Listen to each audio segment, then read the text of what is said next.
You are listening to the new man, beyond the macho jerk and the new age wimp. Your host is men's coach Tripp Lanier.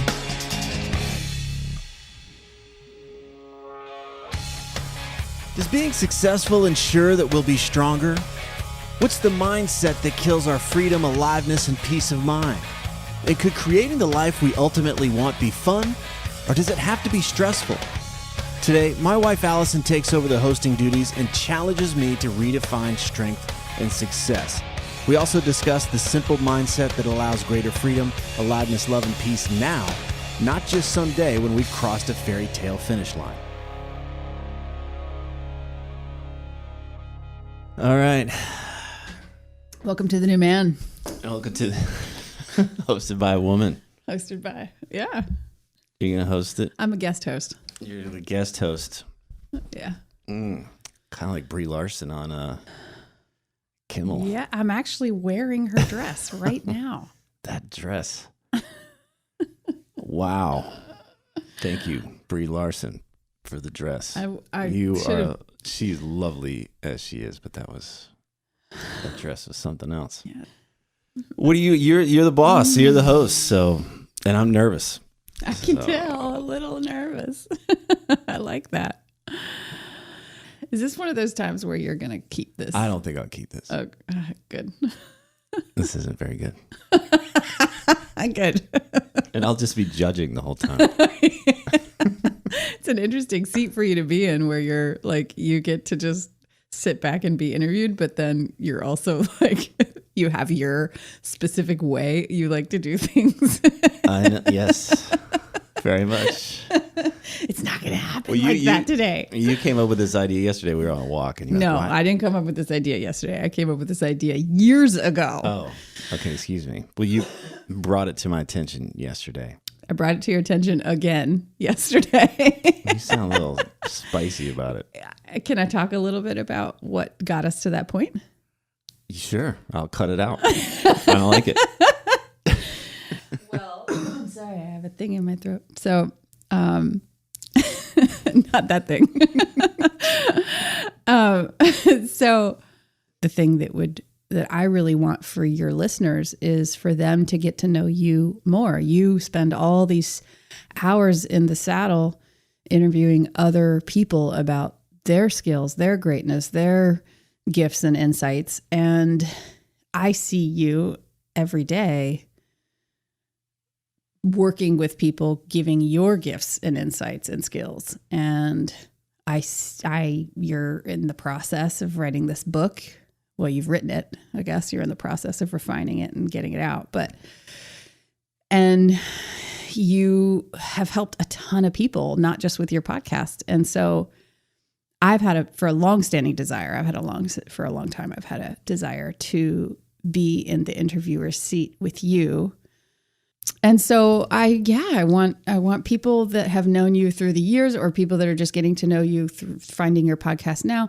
I want them to know you. And because there's a whole world going on over there with you that doesn't get seen and heard that much, and in this form, in this way. Okay. So my idea was to start a series of conversations, interviews with you. You get to share more about you, but I learn more, and everybody that's interested in you and what you do gets to learn more about you. Okay. So you're going to edit that out. I can tell by the look on your face. I don't know if I'll edit that out. I mean, I appreciate you setting the context, but it's edgy for me. I mean, I've always done it from the message I've gotten is that the benefit of the podcast has been when I'm interviewing somebody else. So to be in this position there, I can hear this voice in my head, and it's like, let it go. But it's the voice is like, what you're doing is not valuable. People aren't going to get it, and people are going to care. And so it's and I think this is just any change in general. Yeah, is just resisting that change or wanting to try something new. So, but I noticed that coming up for me. It's like, this isn't going to be. I hear that little voice. It doesn't mean I'm collapsing into it, but it's just this isn't going to be great. So right. Yeah. Well, we'll see. But if it could, what would excite me is if there's some way that you're curiosity about me or whatever it is you want to draw is going to help somebody, then I'm totally on board. But just to sit here and rap about me, that's not it. It doesn't. I can do that. We can go for a walk and we can talk about me. We don't need to put microphones in our face. I don't know. I think you're pretty great. You're very biased. You're like queen of the fan club. So yeah, true. And the idea for interviewing you doesn't come from just thinking you're great. It comes from, for example, this place that have been talking to you about for the last year when I've watched you head down writing this book. And I want people to know about the book. I want people to know about these ideas that you've crafted over years and years of working with folks. And so I would love, maybe we're premature here in talking about that first, but I would really like to hear you share more about. Okay, you're going to have to get specific. It's a huge book. It's not a huge book. You said you tried to make it short. I tried. I tried to make it short. All right. Oh, now it's fun. What am I doing? Oh, you didn't prep. No, we just talked yesterday. All right. Well, okay. So So here's the thing. Here's one of the things that has me really wanting people to know you and how you think and what you do. Pretty much every conversation I've ever had with you when I've been in sort of a Debbie Downer kind of place, or I've been in a place where it's pretty obvious from the outside in that the way that I'm thinking is limited. You have been able to really quickly present a different idea or mindset that has me have an experience of freedom. It's not just, I think, what's possible. I actually have an experience of freedom. And that you talk about that a little bit in your book, like this concept of freedom. Mm-hmm. So is that specific enough? That's not a question. It's not a question, but it's, can you talk about how you give people experiences of freedom? I need to prep more. Well, we talk about why most of us don't feel free. It's because we're afraid to be uncomfortable. We're afraid to put ourselves at risk, meaning, and these days risk doesn't mean, something's going to kill us or hurt us in any way. It's really like, I don't want to put my time or my energy or my money at risk. And the third thing that keeps us from feeling free is this idea that we have to prove something. We have to look good all the time. So we're in this state of pleasing and protecting and proving. We're making sure we don't do anything that makes us uncomfortable. We're always scanning for threats to our time or energy or money. And we're certainly looking out for anything that might make us look like a douche poof or make us look bad in some way.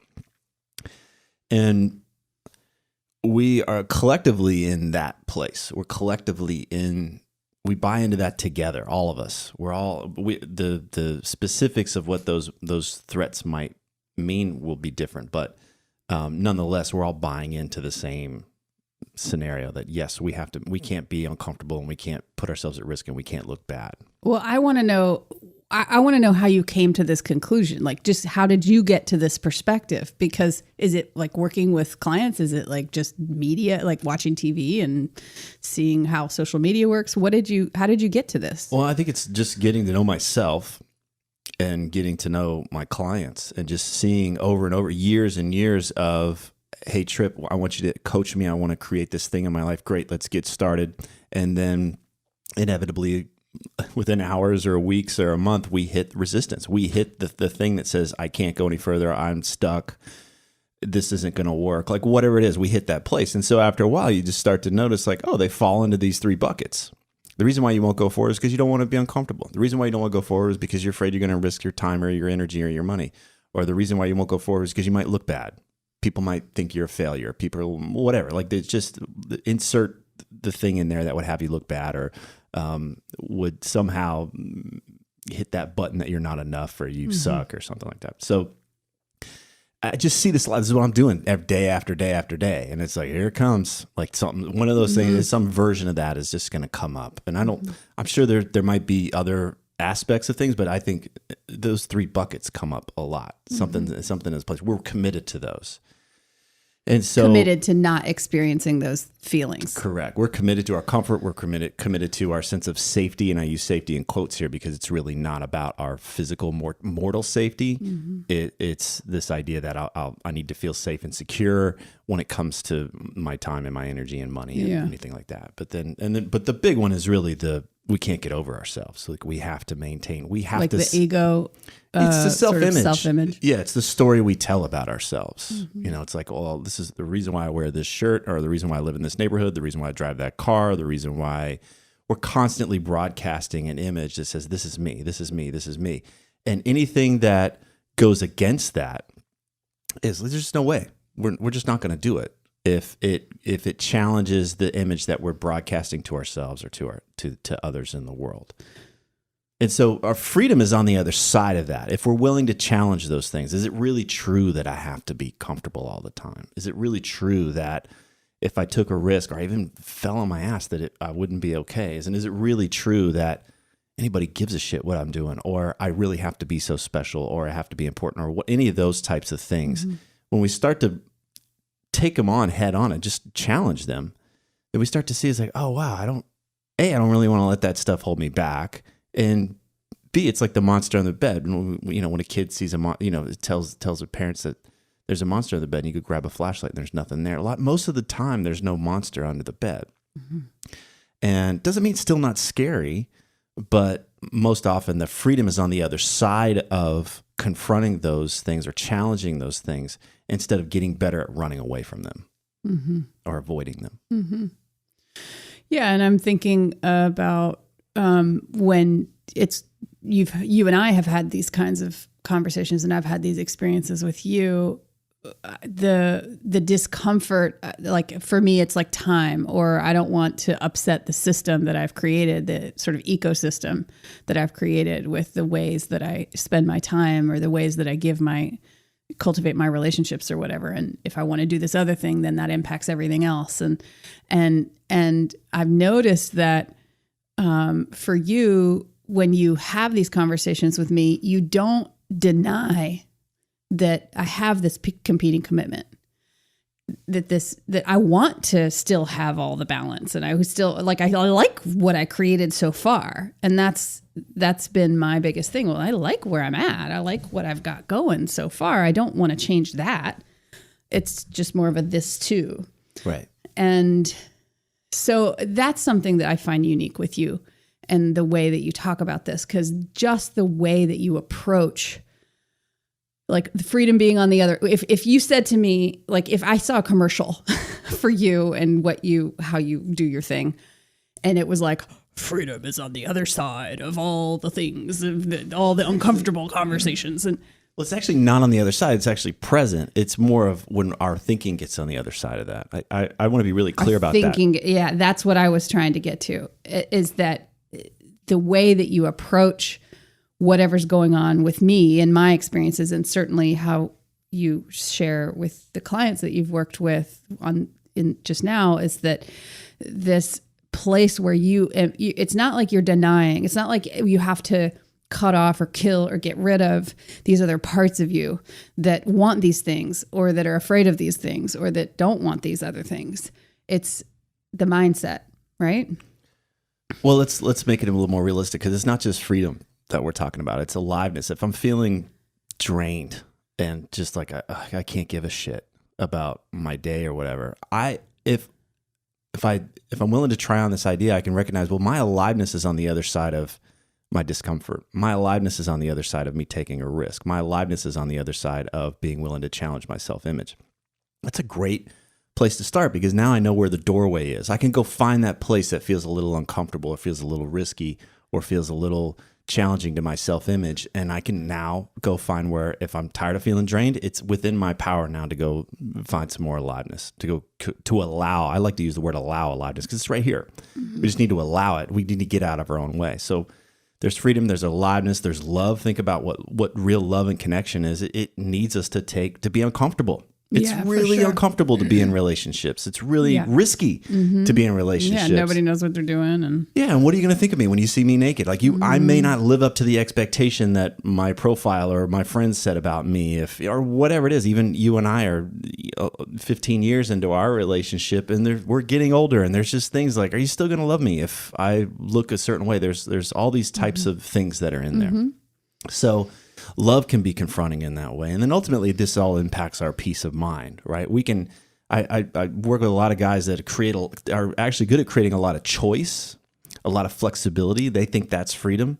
They can create a lot of choice. Give me an example. What do you mean? Like make a distinction. They have a ton of money and they can go hop on a plane at any time and travel somewhere, or they aren't tied down by a quote exclusive relationship, so they can sleep with somebody or whatever. Okay. So they have a lot of that kind of stuff, but they're actually, when I talk to them, they're still missing something. There's this thing like, yeah, man, something's off. And it's like, a lot of times it's love. They don't have relationships. And so they've worked really hard to have this quote freedom, because I don't really think it's freedom, but it's more of the options.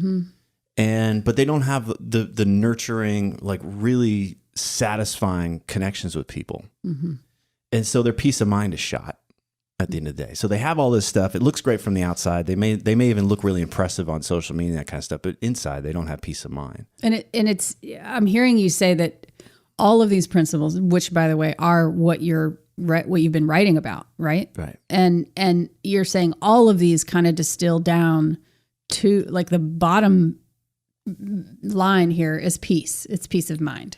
It's peace, but I also think it goes a little further, which is strength. For me, I don't feel strong when I'm avoiding stuff. I don't feel strong when I'm avoiding discomfort, or I'm in a place where I'm hunkered down and I'm locked, not willing to take chances with things. I don't feel strong when I'm unwilling to challenge my self-image or need to feel important or whatever it might be. And what do I mean by strong? Because you brought this up. You say you're uncomfortable with this word. I'm not uncomfortable.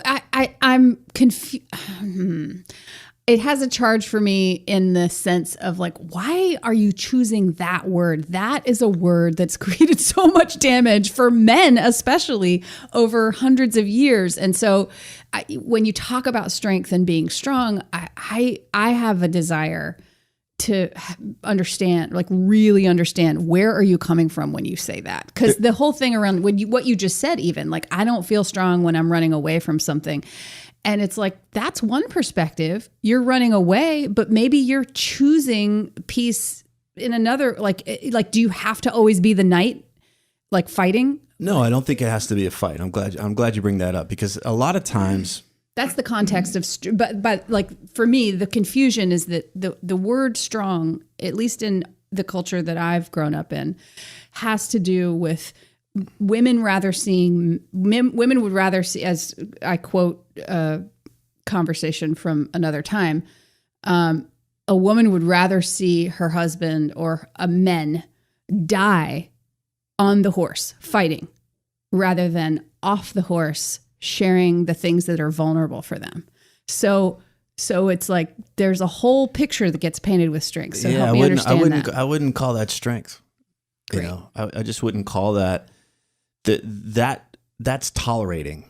So right? Help me know. Yeah. Help me get more of that perspective. All right. Well, let's come back to this idea of success, right? Because I think most of us, we can, there's this idea that success means we have lots of comfort, right? Got lots of the big house or the cushy stuff or whatever. There's a lot of comfort.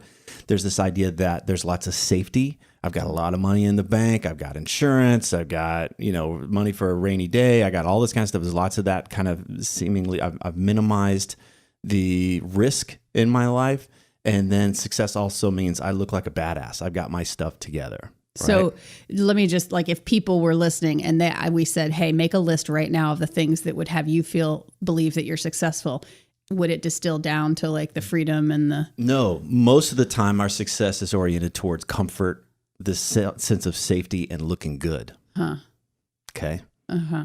Because when we actually start to talk to people, and I've talked to a lot of people that have been successful, I've been that guy that has created a certain level of success and then felt empty. Oh, you have to tell the story of your forerunner. No, I don't want to tell the story. But the idea is that we're so committed to being comfortable and safe and looking good, we stop paying attention to how we actually feel, and our lives get smaller. We adapt. We adapt to whatever level of comfort we had. So when I was in college, I lived in this shithole apartment. The toilet was growing a bacteria beard. God, it's just so gross. We had a blast, though. I mean, it was so much fun living in there. My band rehearsed in my bedroom. I had to crawl over this, drum kit to get to my bed, and it was just it was terrible. It was like if I had to go back there now, I'd have a nervous breakdown probably. But I had so much fun back then. But the reason why it would be so nerve-wracking now is because I've adapted to this higher level of comfort. I don't think that's made me stronger necessarily. Meaning, Probably it doesn't make me higher level of hygiene has made you stronger. Definitely, yes. I think my immune system's probably better off.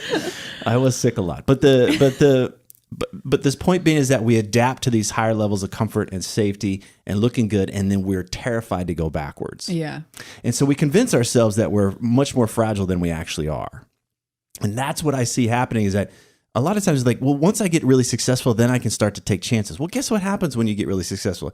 You get scared. You get fragile. You start to you're like, I can't lose it. Yeah, you don't want to go backwards, and so or you don't want to look bad.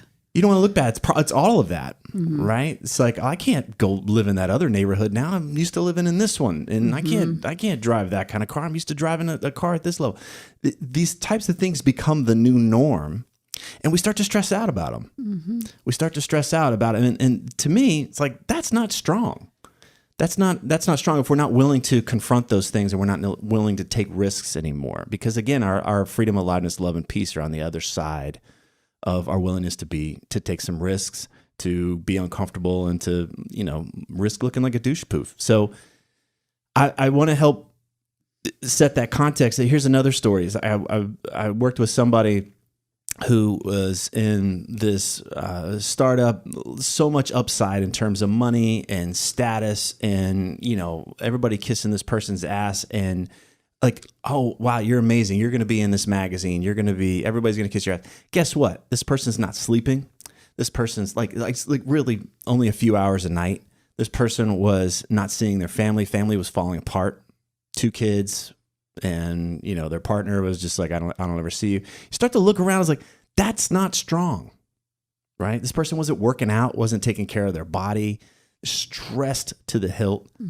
And so I think that there's this assumption that success means strength. And so when I talk about strength, I'm talking about it in regards of, how much freedom or aliveness or love and peace are we allowing into our lives, but also like just the basics, like, is my body in a good state? Are my relationships in a good state?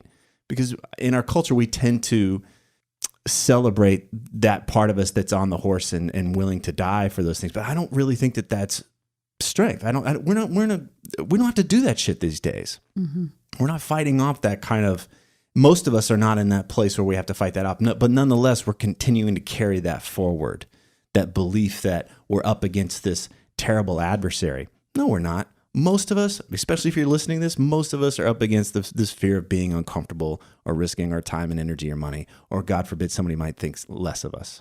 And so when you use words like strength versus and weakness, when you say like, we're not up against a big bad demon or force. Most of us are up against like our inner critic or our emotional tolerance or whatever it is. Is that weakness?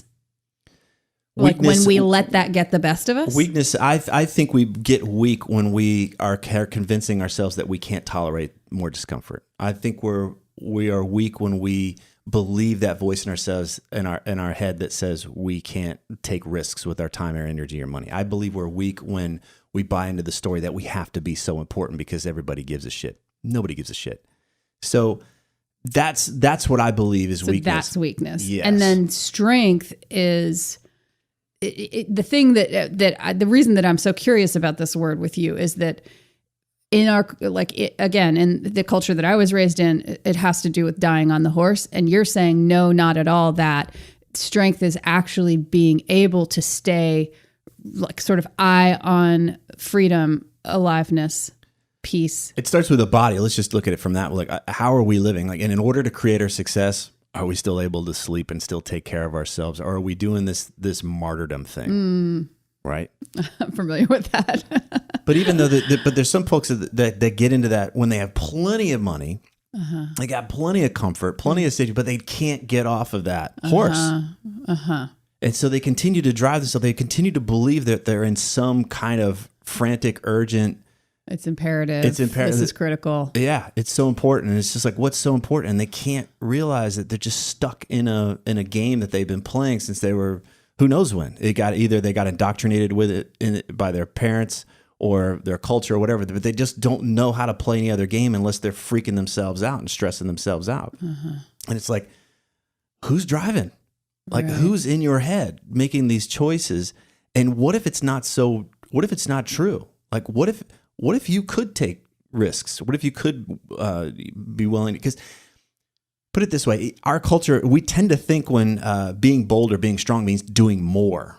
There's this fascination with more. When in reality, what might be most confronting for some folks, especially if they want to be stronger, is to do less. Well, that was true with me. It's true with most of us. I would say it's true with most of us that are in this kind of growth path orientation, right? Because we can quantify things. We can see if we're doing more. And by God, if we can see if we can do more, then we have to do more. There's that, and then the pressure piles on. And it's like, well, is this really having me feel more free and more alive and more at peace and more love? No. Okay. Well, then we might find that the strength for us means doing less and being willing to say no. Oh, that's going to be uncomfortable. What are people going to think about me? What if I don't make as much money next year? Right? It's just like, it starts to get into that thing where the things we're committed to start to feel a little wobbly. And to me, I want to have that choice. I just want to have that choice. I may still grow and do more, but I want to have that choice. I don't want to be on autopilot and just be another drone in the rat race.